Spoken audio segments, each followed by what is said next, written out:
Hello, welcome back to the channel. So I'm hoping in what should be a YouTube first, and if it isn't a YouTube first, I need to know which channel has put this up, because I think I should be subscribed. But here I thought we'd have a look at something very old that probably a lot of you may not have seen, because I think roughly, at a guess, I think probably half of my subscribers are new to modelling or returning.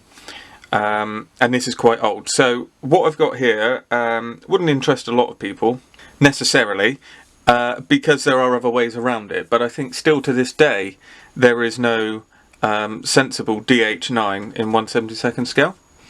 So the way to get there, certainly back along, this is 1988, I was one, just so we know, you would get a, well, it's not even short run, cottage industry that Blue Rider probably was back then, although very good at it.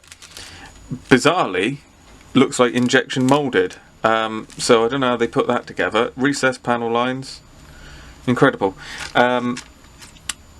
You'd put this with this to make your DH9. So this is the old Airfix DH4. We won't actually properly open the bags, but what you got in it, I mean this is quite an old one as well, that would have been up on one of those shelves, probably in racks, sorry, probably in Woolworths. God, I couldn't quite remember what it was called. And this is how you got it. So obviously you got the decals, everything's in there, the whole kit, all bagged. Nothing wrong with that.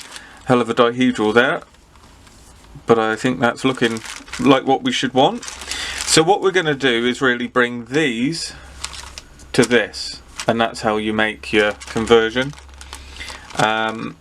And I thought it would be interesting to show you. So this is the donor kit. It actually took me a while to get, believe it or not.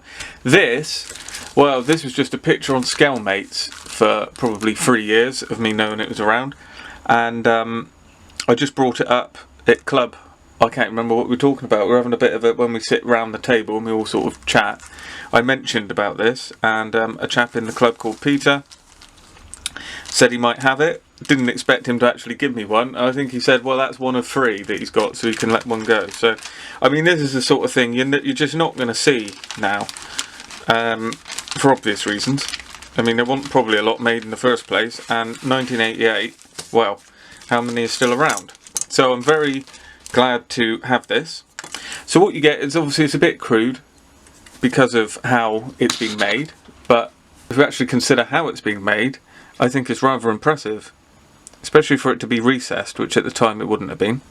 Now, to get to where you want to get to with this, you need to follow some instructions, like so, and that is just telling you where to cut out for gunners' positions, things like that, and the engine.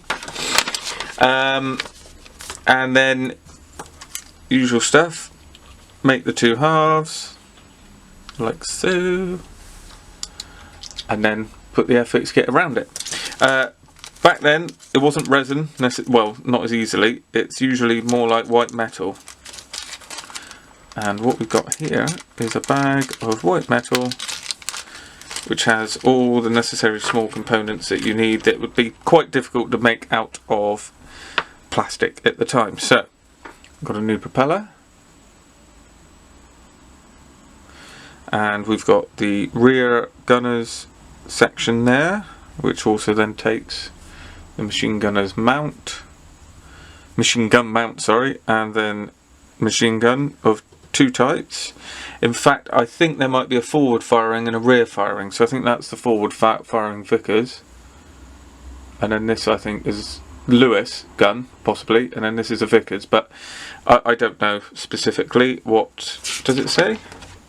Yeah, Vickers gun forward firing, and 1 or 2 is that Scarf or Scarif mounted Lewis guns. So it's a Vickers gun going forward and a Lewis gun at the back. Then we've got the engine, which is, for those who like that sort of thing, the power plant is a 230 horsepower Siddeley Puma engine, which apparently this DH9 was actually outperformed by the DH4, but there we are. So that's the nice power plant, and that sticks out. So a lot of these were re-engined, or this is just the type, but in Spain they were re-engined, I mean, and it sort of sticks out like that. And then your prop goes on the end. And then we've got a couple of exhausts, and then a radiator. Chin radiator, I believe. So as I say, a little bit crude, but you know, in 1/72 scale, it's absolutely fine. You can certainly make this look very, very impressive. And I have seen, believe it or not, there's even one of these built up on, I think it's Brit Modeler, in the Spanish scheme. So now, this is obviously why it appeals to me. Well, it's one of those ticks off the big list of the Spanish Civil War aircraft, the DH9. This is the nationalist one, not Legion Condor. That's not what this necessarily means. It's just nationalist markings. But the Republicans were using these as well, which is kind of bizarre. There is a picture of a chap sat in the back. You see like that, the pictures of that much of the aircraft. So you can see that they are there, and it's got sort of like mottled camouflage all over it. There's also a famous picture of one of the Sierva. Oh, is it the Sierva C30 auto gyro, something like that? And in the background, far in the background, you just see this DH9 just up against the up the wall there. So very interesting. In this, you get RAF Netherlands, RAF based. So 211 Squadron RAF in the Netherlands, and then you got 221 Squadron in Russia, 1918. So a little bit of that going up against the Whites, I think, or backing the Whites. What were we? Yeah, we were with the Whites. I think we were trying to do in the Russian Revolution. And then what have we got here? So we've got Polish Air Force. I mean, all of these are fantastically interesting, aren't they? And then you've got Spanish National Air Force, and then you've got the Irish Army Corps, 1923. And Blue Rider being mainly decal. You obviously get your sheet of decals. Now, I will give these a go. This is what sort of relates to me. I'll obviously paint that, but they look to me, the second they touch water, they're going to break up. But you never know. There we go, 1988. Unbelievable, really, isn't it? It's sort of part of the major collection, this, really. But I do intend to build it one day.